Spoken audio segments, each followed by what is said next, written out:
Hello friend, કેમ છો? તો આજે આપણે બનાવીશું શરદ પૂર્ણિમા આવે છે તો અહીંયા આપણે જે દૂધ પૌવા બધાના ઘરમાં, ગુજરાતીઓના ઘરમાં બનતા હોય છે, તો 1 કપ અહીંયા આપણે પૌવા લીધા છે. એ રેડીમેડ પૌવા આવે છે તે મેં લીધા છે. અને અહીંયા અડધો કપ જેટલી આપણે સાકર લીધી છે. તો અહીંયા સાકરને આપણે એકદમ સરસ એવો ઝીણો મિક્સરમાં આપણે એકદમ સરસ ફાઇન એવો પાવડર આપણે કરી નાખીશું. તો અહીંયા મિક્સર જારમાં આપણે એડ કરી દીધી છે. હવે અહીંયા પાવડર તેનો એકદમ સરસ એવો કરી લેશું. તો આ દૂધ પૌવા છે તે ખૂબ જ સરસ એવા ટેસ્ટી બને છે. તો અહીંયા આપણે જે સાકર છે તેનો પાવડર સરસ એવો થઈ ગયો છે, તો તેને સાઈડમાં મૂકી દઈશું. હવે અહીંયા એક આપણે સ્ટીલની કઢાઈ લેશું અને તેમાં 1 ચમચી જેવું ઘી એડ કરીશું. અહીંયા આ દૂધ પૌવામાં તમે થોડુંક અમથી ઘી એડ કરશો એટલે એકદમ સરસ એવા દૂધ પૌવા આપણા ક્રીમી અને ટેસ્ટી એવા સારા એવા બનશે. તો અહીંયા ઘી પણ આપણું પીગળી ગયું છે અને અડધો લીટર અહીંયા દૂધનો આપણે ઉપયોગ કરીશું. તો અહીંયા 3 જણા સર્વ કરી શકશે એટલા આપણા દૂધ પૌવા બનશે. તો આ દૂધ પૌવા બનાવવા માટે આપણે પહેલાં તો આપણે દૂધ છે તેને સારી રીતે આપણે ગરમ કરી લઈશું. થોડુંક દૂધ ગરમ થઈ જાય એટલે આપણે પૌવા છે તેને એડ કરીશું.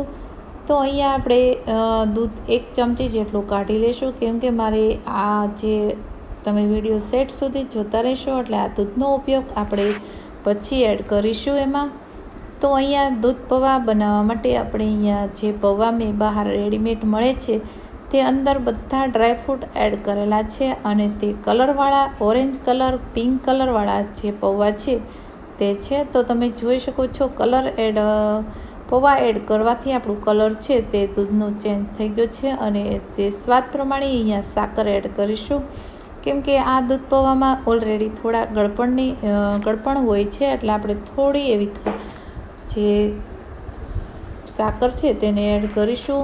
અહીંયા તમારા સ્વાદ મુજબ તમે ઓછી પ્લસ માઇનસ કરી શકો છો. તો અહીંયા કસ્ટર્ડ પાવડર છે તે મેં 1 ચમચી એવું લીધું છે.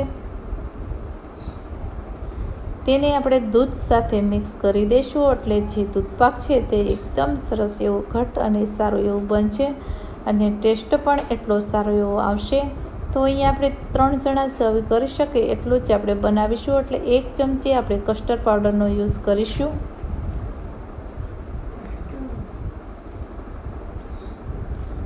તો આ કસ્ટર્ડ પાવડરમાં ગાંઠા ન રહે એ રીતે આપણે મિક્સ કરી દીધું છે. તો એક રસ થઈ ગયો છે તો તેને આપણે કઢાઈમાં એડ કરીશું અને આપણે 5 મિનિટ જેવું કૂક થવા દઈશું એટલે જે દૂધપાક છે દૂધ પૌવા તે એકદમ સરસ એવા ઘટ અને ક્રીમી બની જશે.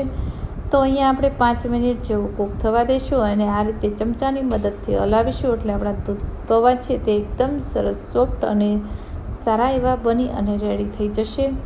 જેમ ઉકળશે તેમ દૂધ છે તે આપણું ઘાટું થશે, કેમ કે આપણે કસ્ટર્ડ પાવડરનો યુઝ કર્યો છે એટલા માટે.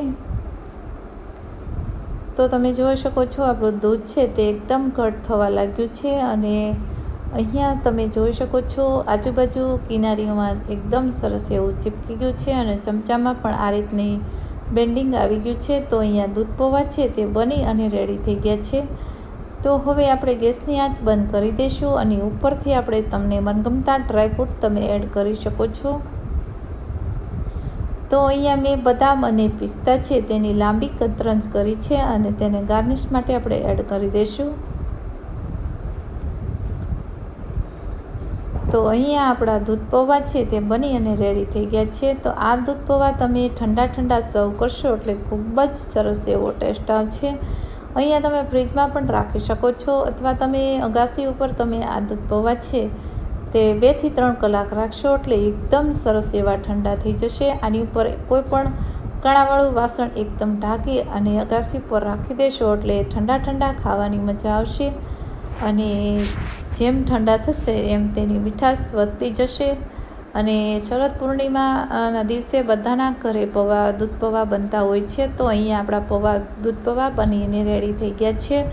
તો અમારી રેસીપી સારી લાગી હોય તો વિડીયોને લાઇક કરજો, શેર કરજો અને અમારી ચેનલને સબસ્ક્રાઈબ કરવાનું ભૂલશો નહીં. બાજુમાં પેલી ઘંટી દબાવશો એટલે નવી રેસીપી જોવા મળશે. Thank you.